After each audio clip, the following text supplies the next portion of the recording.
നമസ്കാരം. ആലുവ വാർത്തയിലേക്ക് സ്വാഗതം.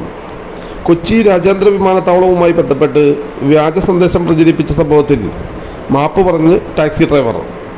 ഇന്നലെ നടന്ന ദേശീയ പണിമുടക്കിൽ നമ്മുടെ എയർപോർട്ടിൻ്റെ മുമ്പിൽ ഇങ്ങനെ മറ്റേ കാർഗോയിലെ ചേച്ചിമാരിങ്ങനെ സമരം ചെയ്തു.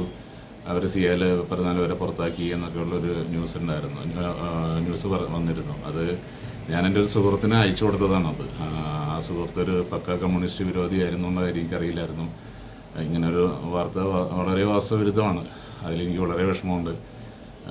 പിന്നെ അവർക്ക് ഈ പറഞ്ഞ ശമ്പളമൊന്നുമില്ല. അവിടെ 26,000 രൂപ ശമ്പളം എന്നുള്ളതൊക്കെ നമ്മളതൊരു തെറ്റിദ്ധാരണയുടെ പുറത്ത് പറഞ്ഞാണ്. അവർക്ക് വെറും 12,000 രൂപയും മറ്റേ ജോലിഭാരം കൂടുതലും തുച്ഛമായ ശമ്പളത്തിലൊക്കെയാണ് അവർ ജോലി ചെയ്യണത്. അതുണ്ട്. പിന്നെ ക്യാൻറ്റീനിൽ ഇത്ര പൈസയ്ക്കൊന്നും അവർക്ക് ഒരു ഫുഡും കിട്ടുന്നില്ല എന്നുള്ള കാര്യം നമുക്ക് വ്യക്തമായി. അതൊക്കെ നമ്മളൊരു തെറ്റിദ്ധാരണയുടെ പുറത്ത് ഞാൻ ആ സുഹൃത്തിനെ അയച്ചു കൊടുത്തു.